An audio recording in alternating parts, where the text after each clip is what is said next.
Assalamualaikum warahmatullahi wabarakatuh. Ya, perkenalkan, nama saya Muhammad Arif Budiarto dari kampus IAIN Kediri, Prodi Psikologi Islam. Meniup makanan atau minuman menurut pandangan kesehatan dan Islam. Subhanallah, dalam Islam kebiasaan ini tidak dibenarkan oleh Nabi sekitar 14 abad lalu atau sekitar tahun 550-an Masehi.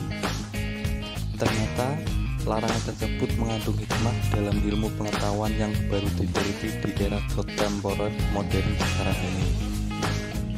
Berikut fakta ilmiah tentang larangan meniup makanan atau minuman. Fakta pertama yaitu bahaya asam karbonat. Bahwa bertemunya H2O atau air dalam gelas dengan karbon dioksida atau CO2 atau biasanya ini udara kotor yang kita keluarkan atau yang kita hembuskan dari mulut akan menghasilkan asam karbonat.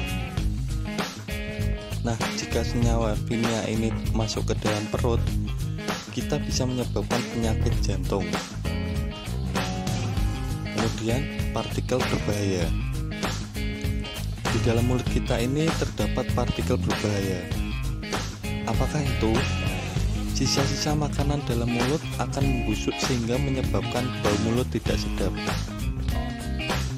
Bau ini apabila ditiupkan dalam air panas yang akan kita minum, maka akan menempel dan sangat tidak baik jika kita minum lagi. Kemudian yang ketiga, mikroorganisme. Selain itu, di dalam mulut terdapat mikroorganisme tak kasat mata yang bersifat mutualisme, dan juga ada yang patologi bersifat buruk.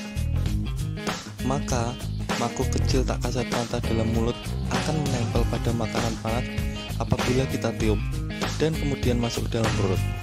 Bukankah ini berbahaya? Berikut ini larangan meniup makanan dan minuman menurut pandangan kesehatan. Yang pertama, di sini ada terjadi kontaminasi virus dan bakteri. Nah, saat terbiasa meniupnya, itu akan memudahkan virus maupun bakteri yang ada di mulut untuk berpindah ke makanan akan semakin besar. Menurut studi mikrobiologi, saat meniup ada lebih banyak koloni bakteri yang tertanam dalam makanan. Yang kedua, terjadi ketidakseimbangan asam dalam darah. Saat meniup, gas yang keluar dari mulut adalah CO2 atau gas karbon dioksida. Gas ini akan membentuk senyawa yang bernama asam karbonat. Karena bersifat asam, senyawa tersebut dapat memicu ketidakseimbangan pH dalam darah. Kadar pH yang normal berkisar antara 7,35 sampai 7,45. Yang ketiga, memicu masalah kesehatan. Jika makanan mengandung kalsium oksida dan bereaksi dengan karbon dioksida dari nafas saat ditiup, akan menghasilkan batu kapur. Jika makanan mengandung kalsium oksida dan bereaksi dengan karbon dioksida dari nafas saat ditiup, akan menghasilkan batu kapur. Saat endapan dari batu kapur semakin banyak, bisa memicu terbentuknya batu pada ginjal. Mengapa Rasulullah larang meniup makanan dan minuman yang masih panas? Dari Ibnu Abbas radhiyallahu anhu bahwa Nabi Muhammad SAW melarang penghembusan nafas dan peniupan makanan atau minuman pada bejana. Hadis riwayat Abu Dawud dan At-Tirmizi. Dari hadis ini, para ulama terbelah menjadi beberapa pendapat. Jumhur ulama berpendapat bahwa hukum meniup makanan atau minuman adalah makruh tanzih. Karena ini berkaitan dengan adat dan kebersihan.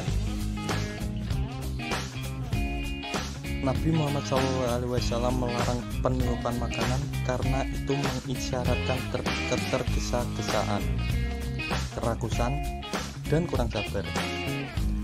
Al-Mahlab mengatakan bahwa letak larangan itu terdapat ketika seseorang makan bersama orang lain pada satu wajan. Jika seseorang makan sendiri, atau bersama orang yang tidak menganggap kotor apapun yang keluar dari dirinya, seperti istri, anak, bujang, dan muridnya, maka tidak masalah.